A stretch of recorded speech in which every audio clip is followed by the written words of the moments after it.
masa jahiliyah dulu, ada seorang raja bernama Habib bin Malik yang tinggal di Syam. Dia adalah seorang penyembah berhala yang fanatik dan juga membenci agama yang dibawa oleh Rasulullah. Pada suatu hari, Abu Jahal menulis surat untuk Raja Habib perihal Rasulullah. Surat itu membuat Raja Habib penasaran dan ingin bertemu dengan Rasulullah. Kemudian ia membalas surat tersebut kalau ia akan berkunjung ke Mekah. Pada hari yang telah ditentukan, berangkatlah raja dengan membawa 10.000 orang lainnya ke Mekah. Sampai di desa Abtah dekat Mekah, Raja Habib mengirim utusan untuk memberitahu Abu Jahal bahwa ia telah sampai di perbatasan Mekah. Maka disambutlah Raja Habib oleh Abu Jahal dan para pembesar Quraisy lainnya. Setelah bertemu, Raja Habib bertanya, "Seperti apa Muhammad itu?" Abu Jahal kemudian menjawab, "Sebaiknya Tuan tanyakan pada Bani Hashim." Salah seorang Bani Hashim menjelaskan, di masa kecilnya, Muhammad adalah anak yang bisa dipercaya, jujur, dan baik budi. Tapi, sejak berusia 40 tahun, ia mulai menyebarkan agama baru, menghina dan menyepelekan Tuhan-Tuhan kami. Ia menyebarkan agama yang bertentangan dengan agama warisan nenek moyang kami. Raja Habib makin penasaran, dan ia memerintahkan untuk menjemput Rasulullah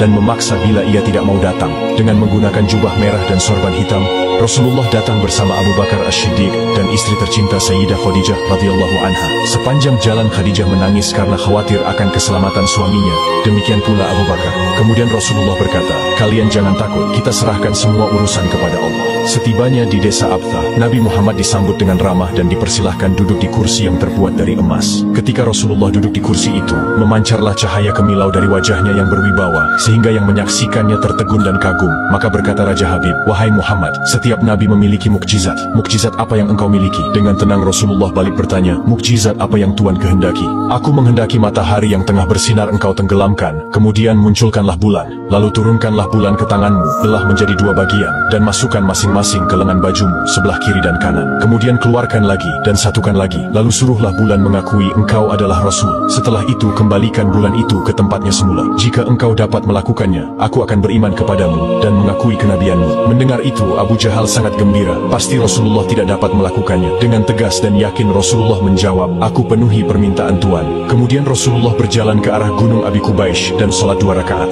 Usai sholat, beliau berdoa dengan menengadahkan tangan tinggi-tinggi agar permintaan Raja Habib terpenuhi. Seketika itu juga, tanpa diketahui oleh siapapun, turunlah 12.000 malaikat. Maka berkatalah malaikat Jibril, "Wahai Rasulullah, Allah menyampaikan salam kepadamu dan berfirman, wahai kekasihku, janganlah engkau takut dan ragu. Sesungguhnya aku senantiasa bersamamu. Aku telah menetapkan keputusanku sejak zaman azali tentang permintaan Habib bin Malik. Pergilah engkau kepadanya untuk membuktikan kerasulanmu. Sesungguhnya Allah yang menjalankan matahari dan bulan serta mengganti siang dengan malam." Untuk diketahui, Habib bin Malik mempunyai seorang putri cacat, tidak memiliki kaki dan tangan, kemudian matanya buta. Allah menyembuhkan anak itu sehingga bisa berjalan, meraba dan melihat. Lalu bergegaslah Rasulullah turun menjumpai orang kafir Quraisy. Sementara bias cahaya kenabian yang memantul dari wajahnya semakin bersinar. Ketika itu matahari telah beranjak senja. Matahari hampir tenggelam, sehingga suasananya remang-remang. Tak lama kemudian Rasulullah berdoa agar bulan segera terbit. Maka terbitlah bulan dengan sinar yang benderang. Lalu dengan 2 jari Rasulullah mengisyaratkan agar bulan itu turun kepadanya. Tiba-tiba suasana jadi amat menegangkan ketika terdengar suara gemuruh yang dahsyat. Segumpal awan mengiringi turunnya bulan ke tangan Rasulullah. Segera setelah itu beliau membelahnya menjadi 2 bagian. Lalu beliau masukkan ke lengan baju kanan dan kiri. Tidak lama kemudian, beliau mengeluarkan potongan bulan itu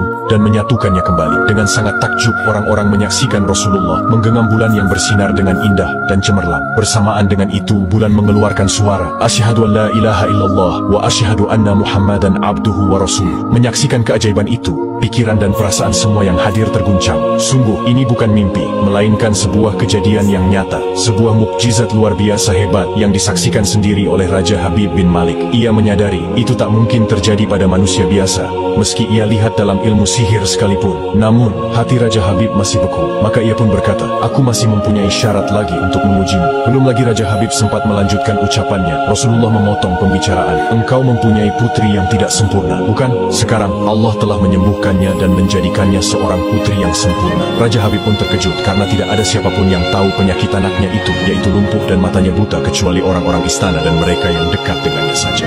Mendengar itu, betapa gembiranya hati Raja Habib. Spontan ia pun berdiri dan berseru, "Hai penduduk Mekah, kalian yang telah beriman jangan kembali kafir, karena tidak ada lagi yang perlu diragukan. Ketahuilah, sesungguhnya aku bersaksi, tiada Tuhan selain Allah dan tiada sekutu baginya. Dan aku bersaksi sesungguhnya Muhammad adalah utusan dan hambanya." Melihat semua itu, Abu Jahal jengkel dan marah. Dengan emosi dia berkata kepada Raja Habib, "Wahai Raja Habib, engkau beriman kepada tukang sihir ini hanya karena menyaksikan kehebatan sihirnya?"